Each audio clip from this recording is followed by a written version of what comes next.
মুসলিম শেষ জামানায় আসছি, এখন আমরা বিজয়ী হব ইনশাআল্লাহ। কারণ আল্লাহ কার সাথে আছেন? আমাদের সাথে আছেন। উনি দুনিয়াটাকে পবিত্র করবেন। কি করবেন? পবিত্র করবেন, ধুইয়া মুছে দিবেন। দুনিয়াটাকে আবার ওনার খাঁটি ইমানদার বান্দাদের হাতে তুলে দিবেন ইনশাআল্লাহ। সেজন্য 5ই আগস্ট যে বিজয় শুরু হয়েছে, এটা আর থামবে না ইনশাআল্লাহ। এটা একটার পর একটা চলতে থাকবে, ষড়যন্ত্র হইতে থাকবে, চক্রান্ত হইতে থাকবে, কোনোটাই টিকবে না, সব বানচাল হয়ে যাবে ইনশাআল্লাহ। ও ভাইরা, আল্লাহ নবী বলেন, ইন্না হাযাল কুরআন মা'দুবাতুল্লাহ। কোরআন হলো আল্লাহর জিয়াফত। কোরআন কি? আল্লাহর জিয়াফত, আল্লাহর মেহমানদারি। এখানে যে যা চাইবে সে তা পাইবে ইনশাআল্লাহ। মহাকাশ বিজ্ঞানী যদি মহাকাশ বিজ্ঞানের জ্ঞান চায়, কোরআন তারে ওইটা দিয়ে মেহমানদারি করবে। হ্যাঁ, আপনি যদি বাংলাদেশের একজন সাধারণ খেটে খাওয়া গৃহস্থ কৃষক মানুষ, আপনি কৃষিকাজ কিভাবে করলে ফলন বেশি হবে ওইটা চান, কোরআন আপনারা সেই জ্ঞানটা দেবে। একজন ডাক্তার যদি কিভাবে ডাক্তারি করলে রোগীরা খুব ভালোভাবে শেফা নিরাময় পাবে সেটা চায়, কোরআন তারে সেটা দেবে। আপনি যদি বলেন যে না, আমি অনেক টাকা পয়সা চাই, কিভাবে অনেক বড় ধনী হওয়া যাবে, দুনিয়া আখেরাতে কবরে হাসরে খাওয়া যাবে, আমি সেই জ্ঞানটা কোরআন থেকে নিব, সেটাও পাবেন ইনশাআল্লাহ। কোরআন হলো কার মেহমানদারি? আল্লাহ বলেন, তিবিয়ানাল লিকুল্লি শাই। সব জিনিসের বয়ান, বর্ণনা আমার এই কোরআনে আমি দিয়েছি। হযরত ইবনে আব্বাস বলতেন, উটের একটা রশি যদি হারিয়ে যায়, আমি কোরআন খুলে বলবো রশিটা কোথায় হারিয়েছে, কি নাই এই কোরআনে। আচ্ছা, আমি একটু একটু করে আসি। দেশের নেতা কেমন হওয়া উচিত, এই জ্ঞানটা আমরা কোরআন থেকে নিতে চাই। নেতা কেমন হওয়া উচিত, এই জিনিসটা কি কোরআন থেকে জানতে চান? কারা কারা জানতে চাই? নির্ভুল জ্ঞান, নির্ভুল জ্ঞান ইনশাআল্লাহ। ইন্না খায়রা মান ইসতাজারাতাল কাওয়িয়ুল আমিন।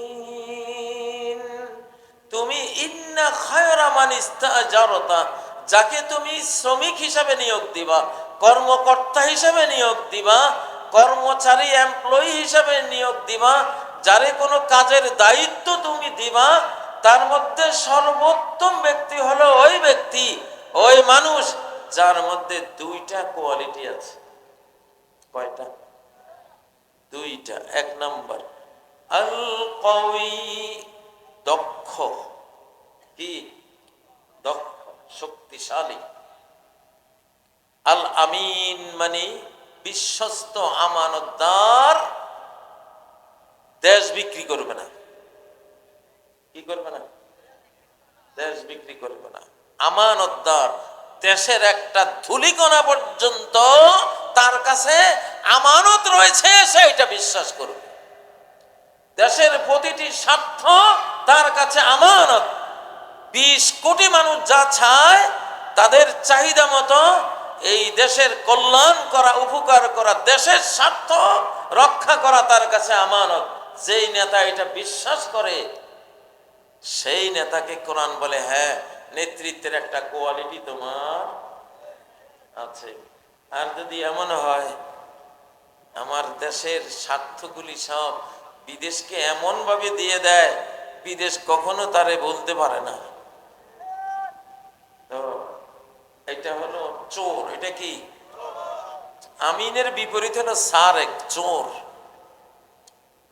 যে চুরি করবে সে কখনো নেতৃত্বের যোগ্য হতে পারে না। দেশের স্বার্থ চুরি করে বিদেশকে দিয়ে দেবে, দেশের খনি বিদেশের হাতে তুলে দেবে, দেশের সম্পদ বিদেশের হাতে তুলে দেবে, সে কি আমিন?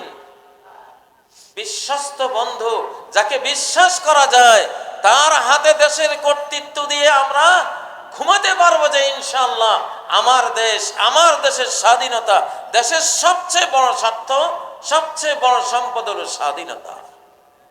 ঠিক না? আমার দেশের স্বাধীনতা একটা আমানত তার কাছে, সে এটা জীবন দিয়ে রক্ষা করবে। নেতা তো এরকম হইতে হবে, ঠিক না বে ঠিক? ইন্না খায়রা মান ইস্তাজারাতাল কওয়িয়ুল আমিন। আল কওয়ি, শারীরিক ফিটনেস লাগবে। কি লাগবে?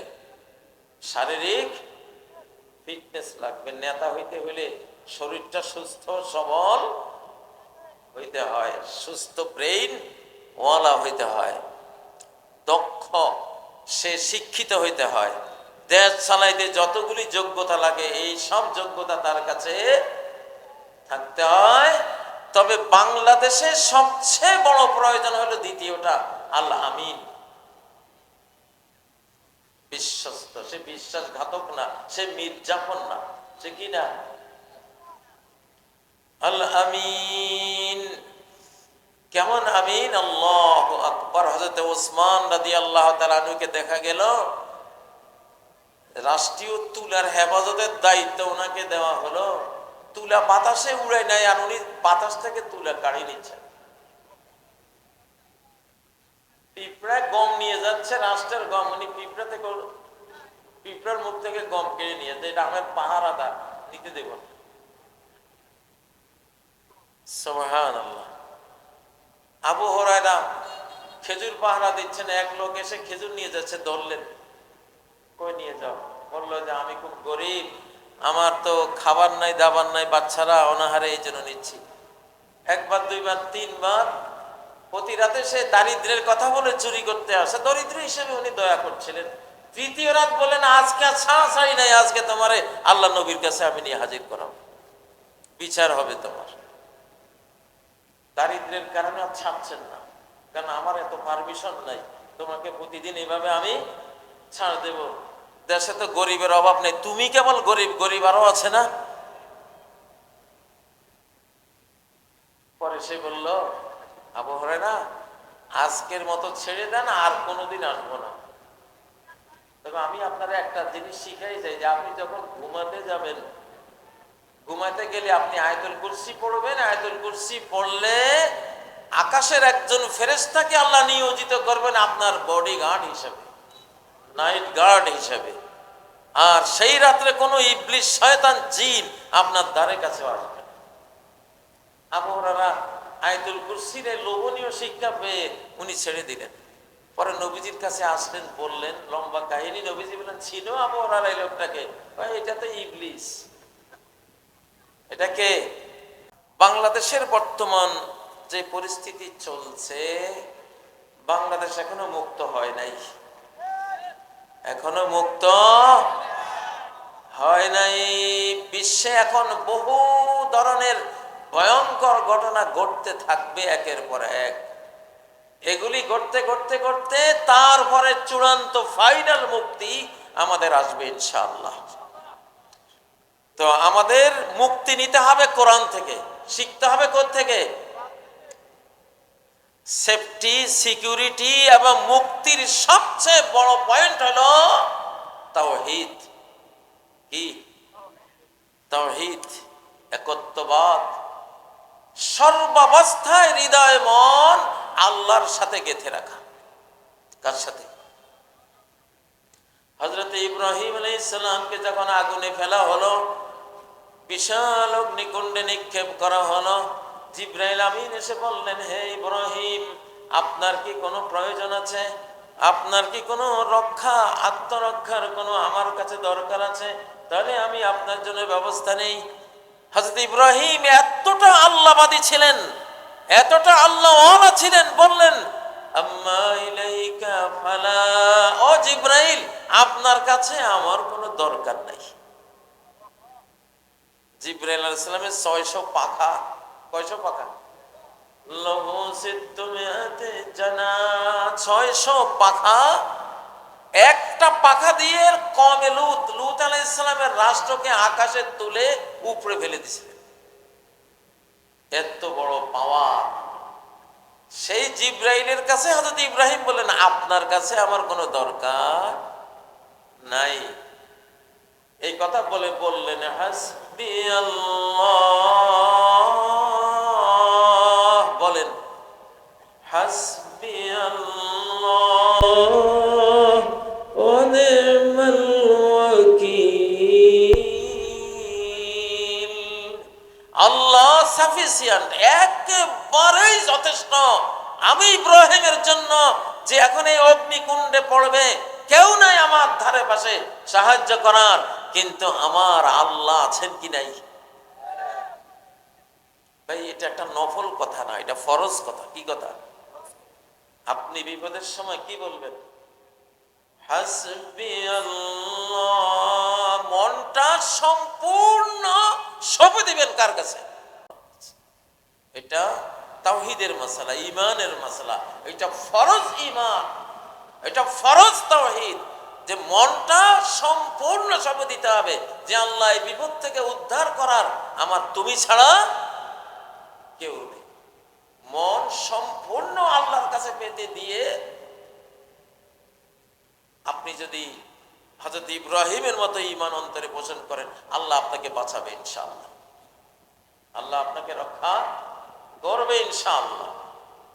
এক যুদ্ধে সাহাবীরা শুধু হাসবুনাল্লাহু ওয়া নি'মাল ওয়াকিল বলে বিজয়ী হয়ে গেছে। ওয়াকালু হাসবুনাল্লাহু ওয়া নি'মাল ওয়াকিল। তারা বলল, আল্লাহ আমাদের জন্য যথেষ্ট, আল্লাহ যুদ্ধ করবেন। আল্লাহ যুদ্ধ করেন কিনা? উনি কথা দিয়ে যুদ্ধ করেন। বেঈমানদের হার্টের মধ্যে ভয় ঢুকান। কি ভয় ঢুকাই দেন, তারা যুদ্ধের মাঠ ছেড়ে পালাতে বাধ্য হয়।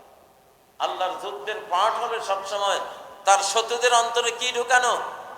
ভয় ঢুকানো। ইনশাআল্লাহ বাংলাদেশে এই কাজটাই 5ই আগস্ট আল্লাহ করেছেন নাকি করেন নাই? সমস্ত শক্তি হাতে আছে, ছিল কিনা? কিন্তু এমন ভয় আল্লাহ ঢুকাই দিছে, খাবারটা যে খাইয়া যাইব ওই সময়টাও নাই। ঠিক না বেঠিক? এরকম জীবনে বহু মানুষের জীবনে আল্লাহর বিচার যখন শুরু হয়েছে, এরকম ঘটনা ঘটছে কিনা? ইখতিয়ার উদ্দিন মোহাম্মদ বিন বখতিয়ার খিলজি যখন রাজা লক্ষণ সেনের উপরে আক্রমণ করলো বাংলাদেশে, তখন সে স্বর্ণের পাত্র, স্বর্ণের প্লেট নিয়ে খাইতে বসছিল লক্ষণ সেন। যখন 17 অশ্বারোহী নিয়ে ইখতিয়ার উদ্দিন হামলা করলেন, খাবার ওইখানে থুইয়া নদী পথে নৌকা লইয়া পলাইছে। ঠিক না ঠিক? এটা বাংলাদেশের ইতিহাস। তাহলে আল্লাহ তাআলা এখনো ইনশাআল্লাহ এই বাংলাদেশের পক্ষে আল্লাহ তাআলা আছেন। তিনি আমাদের অন্তরে আস্থা জাগাবেন, তাওয়াক্কুল নাজিল করবেন, বেঈমানের অন্তরে ভয় ঢুকাবেন ইনশাআল্লাহ। হাসবুনাল্লাহ গেম চেঞ্জার। আপনার যুদ্ধ জয়ী একটা কথা হলো হাসবুনাল্লাহ ওয়া নি'মাল ওয়াকিল। এর পরের আয়াত আল্লাহ কি বলেন?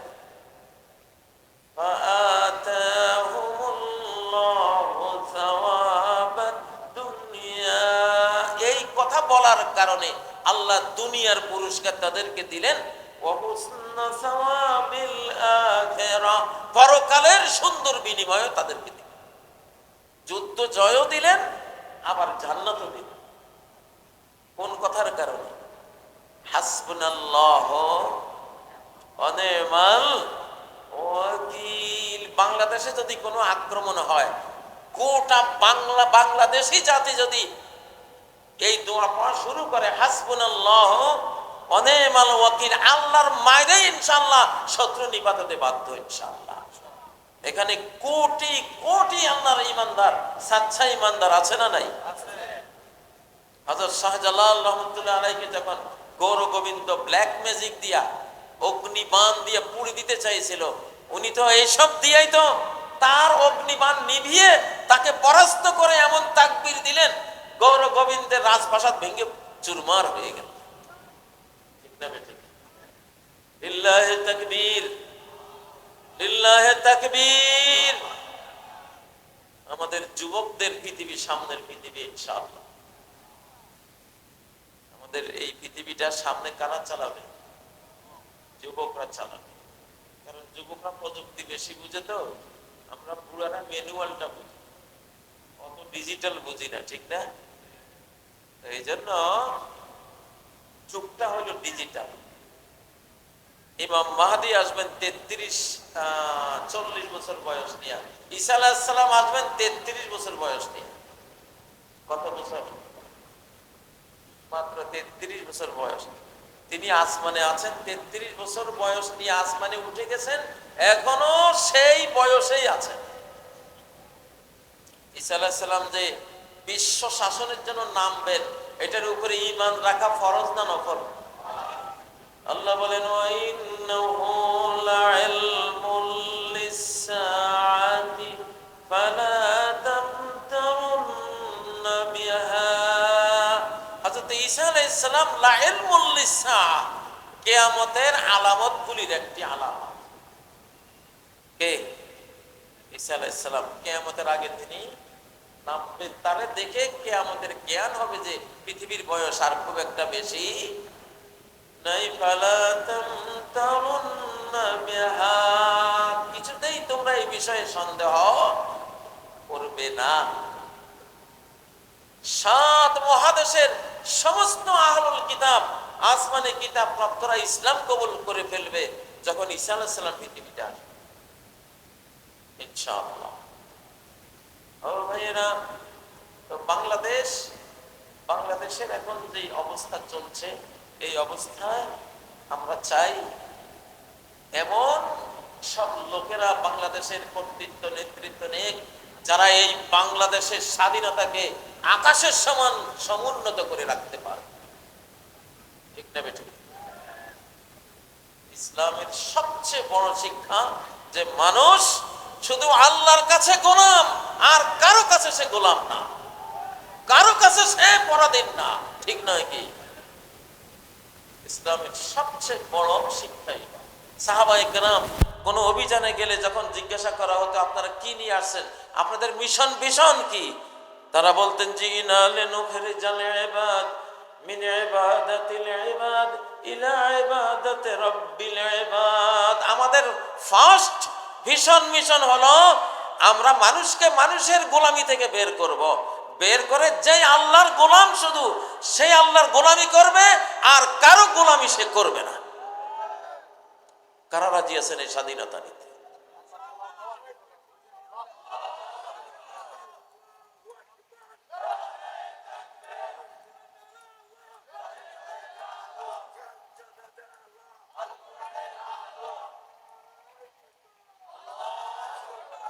স্বাধীনতার সবচেয়ে বড় ঘোষণাবাণী হলো লা ইলাহা ইল্লাল্লাহ, আমি আল্লাহর গোলাম, আমি আর কারো গোলামি মানি না। ঠিক না? আমি আল্লাহর দাসত্ব করি, আর কারো দাসত্ব মানি না। আমি আল্লাহর সামনে সিজদা অবনত হই, আর কারো সামনে আমি সিজদা অবনত হই না। আমি শুধু আল্লাহর আইনের সামনে আমি মাথা নোয়াই, কারো আইনের সামনে আমি মাথা নত করি না। আল্লাহর আধিপত্য আমি স্বীকার করি, আমার উপরে আর কারো আধিপত্য আমি স্বীকার করি না। ঠিক নয় কি? এটাই স্বাধীনতা। ইনকিলাবের অস্ত্র মোদের লা ইলাহা ইল্লাল্লাহ। শেষ জামানায় যুদ্ধ জয় হবে এই কালেমা দিয়া, বিনা অস্ত্রে একটা তীরও মারা লাগবে না। কিছু কিছু যুদ্ধ এমন হবে, কিছু কিছু যুদ্ধ শুধু কালেমা দিয়ে জয় হবে। এটা ইস্তাম্বুলে 70,000 মুসলিম ইস্তাম্বুল শহর কনস্টান্টিনোপল দখল করবে। লাম ইউকাতিলু বিসলাহিন ওয়া লাম ইয়ারমু বিসাহামিন তারা একটা অস্ত্র, একটা তীরও তারা নিক্ষেপ করবে না। ইন্নামা ক্বালু লা ইলাহা ইল্লাল্লাহু আল্লাহু আকবার, লা ইলাহা ইল্লাল্লাহ আল্লাহু আকবার বলে স্লোগান তুলবে। স্লোগানের ঢেউতে কনস্টান্টিনোপলের শহরের শক্তিশালী শহর রক্ষা প্রাচীর ধূলিসাৎ হয়ে যাবে। তাকবীর কি দিয়া? আবার একটু তাকবীর দে, তাকবীর, নারায়ে তাকবীর। ও ভাই, নবীজি 23 বছরে অর্ধ পৃথিবী ইসলামের আলো দিয়ে আলোকিত করে গেছেন। কয় বছরে? 23 বছরে। আজকের 57টা রাষ্ট্র মুসলমানদের, এটা কার দেওয়া? নবীজি এবং তার সাহাবীদের রেখে যাওয়া, ঠিক না? অর্ধ পৃথিবী যে আমরা পেয়েছি, এটা নবীজি আর নবীজির সাহাবীরা তাদের ছাত্ররা জয় করে দিয়ে গেছে, ঠিক না? আমরা বিদেশের গোলামি কইরা, হ্যাঁ, বিদেশের দাস দাসী হইয়া আমরা এক কণা মাটি কি জয় করতে পারছি? পারিনি। আর বাকি অর্ধ পৃথিবী এখন 24 থেকে 23 বছরের মধ্যে আসবে ইনশাআল্লাহ। কে দেবেন? আল্লাহ দিবেন। 24 থেকে 23 বছর গণলে 2046 সাল হয়। কত? 2046। নবুয়তের প্রথম 23-এ যেমন অর্ধ পৃথিবী আসছে, শেষ 23-এ অর্ধ পৃথিবী আসবে ইনশাআল্লাহ। এটা পার হবে না। একটা হাদিস আছে, নবীজি বলেন, আর রুয়া সাদিকা জুজউন মিন 46 জুজআন মিনান নবুওয়াহ। নবুয়তের 46 ভাগ। আমি বুঝতেছি 46 ভাগ মানে 46 বছর। 23 বছর উনি পালন করে গেছেন, আর 23 বছর এখন শেষ জামানা শুরু হবে। ওনারে আল্লাহ দিয়েছেন এটা। উনি বলেছেন, মাসালু উম্মতি কামাসালিল মাতার, আমার উম্মত হলো, উম্মতের এক্সাম্পল হলো মুষলধারার বৃষ্টির মতো। লা ইউদরা আউয়ালুহু খায়রুন আম আখিরু।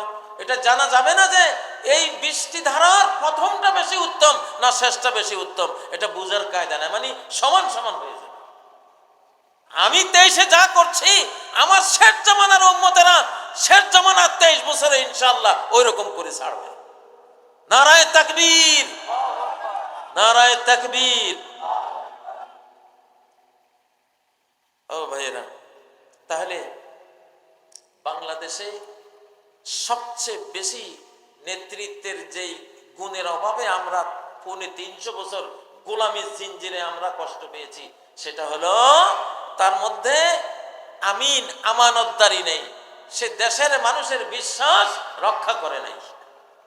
অধিকাংশ নেতারা এটা করেছে, ঠিক না? অধিকাংশ নেতারা দেশের মানুষের স্বাধীনতার আমানত, সার্বভৌমত্বের আমানত, দেশের উন্নয়নের আমানত, দেশ রক্ষার আমানত অধিকাংশ নেতারা রক্ষা করে নাই। অতএব এবার নেতা চাই কি হইতে হবে? আল কওয়িয়ুল আমিন, দক্ষ শক্তিশালী হইতে হবে এবং আমানতদার হইতে হবে। দেশের আমানত কড়ায় গন্ডায় সে রক্ষা করতে হবে। এরকম নেতা আমাদের আছে না নাই? আছে, বহু আছে ইনশাআল্লাহ। এই একটা। দ্বিতীয় হলো নিরাপত্তার বিষয়। সেটা কি? আল্লাযীনা আমানু ওয়া লাম ইয়ালবিসু ঈমানাহুম বিযুলমিন উলাইকা লাহুমুল আমনু ওয়া হুম মুহতাদুন। যারা ঈমান আনবে, ঈমানকে কোনো শিরকের সাথে মেশাবে না, এরা চিরনিরাপদ। এরা কি? চিরনিরাপদ। মানুষ বিপদে পড়ে শিরকের কারণে। কিসের কারণে? নূহের জাতি ডুবছে কিসের কারণে? নূহ আলাইহিস সালামের জাতি মহাপ্লাবনে ডুবেছিল কিসের কারণে? শিরকের কারণে। কিসের কারণে? মূর্তি পূজার কারণে, শিরকের কারণে। কানা আকসারুহুম মুশরিকিন। ও জাতি, আমার বাংলাদেশের মুসলিম ভাইরা শিরক থেকে তওবা করে। একটা দোয়া পড়ে, সবাই পড়েন, আল্লাহুম্মা ইন্নী আউযু বিকা আন উশরিকা বিকা শাইআন আ'লামুহু ওয়া আস্তাগফিরুকা লিমা লা আ'লামুহু। আল্লাহ, আমি জেনে বুঝে কোনো শিরিক করা থেকে তোমার কাছে আশ্রয় চাই, আর না জেনে যে শিরিক করেছি সেই শিরিক থেকে মাপ চাই। শিরিক নাই বিপদ নাই, সাফ কথা ভাই। শিরিক নাই কি নাই, বিপদ নাই। শিরিক আছে, বিপদ আছে। নমরুদের ল্যাংড়া মশাই কামড়াই মারছে কা? কি ছিল? শিরিক ছিল। কি ছিল? আর ইব্রাহিমকে তার মহা অগ্নিকুণ্ডেও জ্বালাইতে পারে নাই।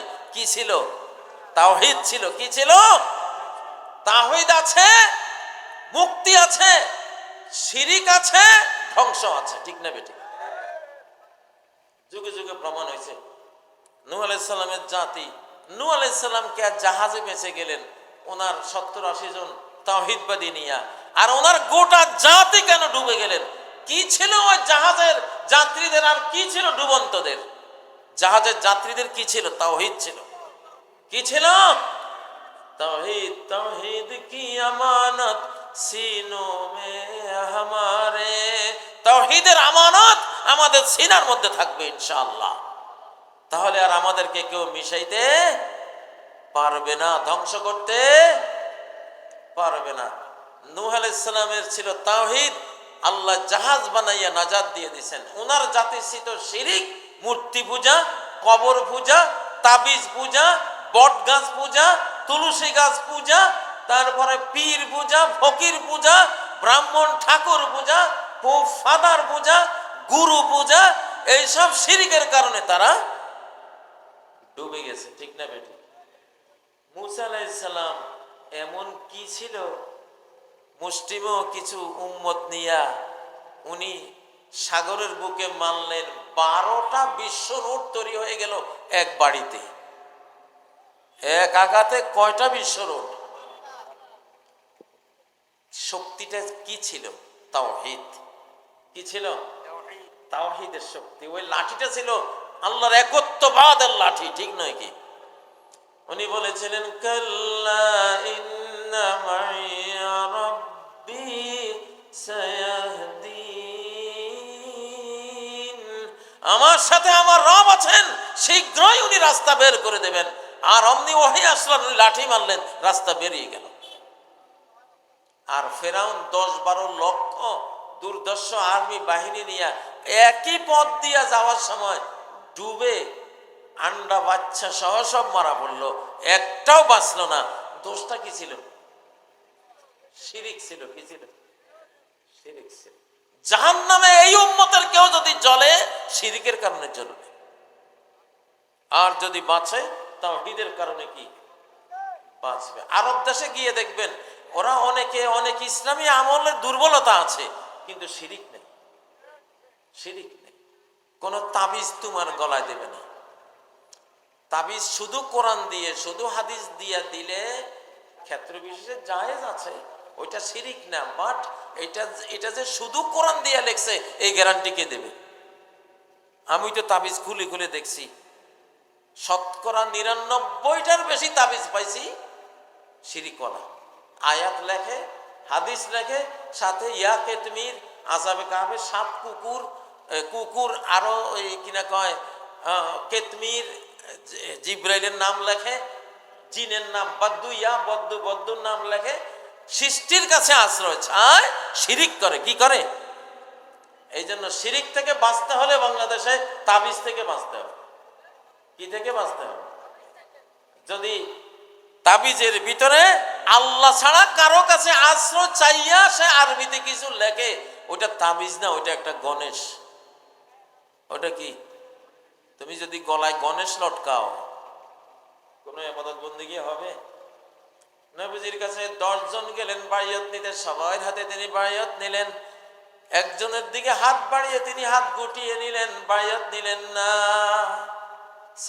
ওই সাহাবী বলেন, আমার কি দোষ হলো? তিনি বলেন, ওই যে তোমার হাতের মধ্যে কি? এটা হাতের মধ্যে একটা তাগা, মাজারের তাগা আছে না নাই? হ্যাঁ, অমুক পীর সাহেবের, অমুক ফকিরের এরকম তাগা আছে না? তারপর সুতার মধ্যে ফু দিয়া দিয়া গিট্টু মারে, গিরা মারে, আছে না নাই? অমিন শাররিন নাফাসাতি ফিল উকাদ। আল্লাহ তোমার কাছে আশ্রয় চাই গিরায় ফুক দানকারিনীদের অনিষ্ট থেকে, ধ্বংসযজ্ঞ থেকে। তো এইটা, এগুলি শিরিক। এগুলি কি শিরিক? তাহলে শিরিক আছে, ধ্বংস আছে, আর যদি তাওহীদ আছে তাহলে মুক্তি আছে। আরে ভাই, অনেক বড় সাগরের উত্তাল, ঢেউ, টাইফুন, সাইক্লোনের মধ্যেও তাওহীদের কারণে মানুষ বেঁচে যায়, তাওহীদের কারণে বেঁচে যায়। আমার এক চাচাতো ভাই, সে একদিনকার কাহিনী বলতেছে যে খুলনা থেকে রওনা দিলাম স্টিমারে, মাঝ নদীতে কাল বৈশাখী ধরল, এমন ভাবে কাল বৈশাখী ধরল জাহাজ মানে ডুবু ডুবু অবস্থা। তখন মুসলমান যারা ছিল সবাই তো লা ইলাহা ইল্লা আনতা সুবহানাক ইন্নী কুনতু মিনাজ জালিমিন দোয়া ইউনূস সবাই পড়তেছে। সে বলে যে আমার পাশে সেখানে একজন হিন্দু বসা, কোন ফাঁকে যে দোয়া ইউনূস ও হিন্দুর মুখস্থ হয়ে গেছে, মুসলমানের চেয়ে আরো বেশি গতিতে পড়তেছে। এরপরে যখন ঘূর্ণিঝড়টা কাল বৈশাখী থামলো, একটা মুসলমান বিড়ি বিড়ি ধরাইছে, বিড়ি মুখে দেবে, ওই হিন্দুটা কয় ভাই তোর কাছে মাপ চাই, এখনো বিপদ যায় নাই, আরো কতক্ষণ পড়ি আমি। আল্লাহ বাঁচায় না? খাঁটি মুশরিকও যখন আল্লাহর কিছুক্ষণের জন্য যদি তাওহীদের উপরে আসে, আল্লাহ তারেও বাঁচায়, আল্লাহ তারেও কি বাঁচায়। তাহলে বাংলাদেশ তাওহীদের দেশ। কিসের দেশ? 1947-এর টু নেশন থিওরি, দুই জাতি তত্ত্বের ভিত্তিতে আমরা আলগা হয়েছি। কেন?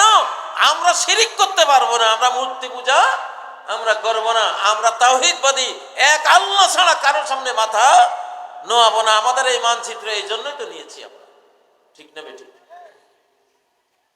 অতএব আল্লাহ নিজে যেহেতু বলেছেন সূরা আনামের 82 নম্বর আয়াতে যে আল্লাযীনা আমানু, যারা ঈমান এনেছে, ওয়ালাম ইয়ালবিসু ঈমানাহুম বিযুলম, ঈমানকে শিরকের সাথে মিশায়নি।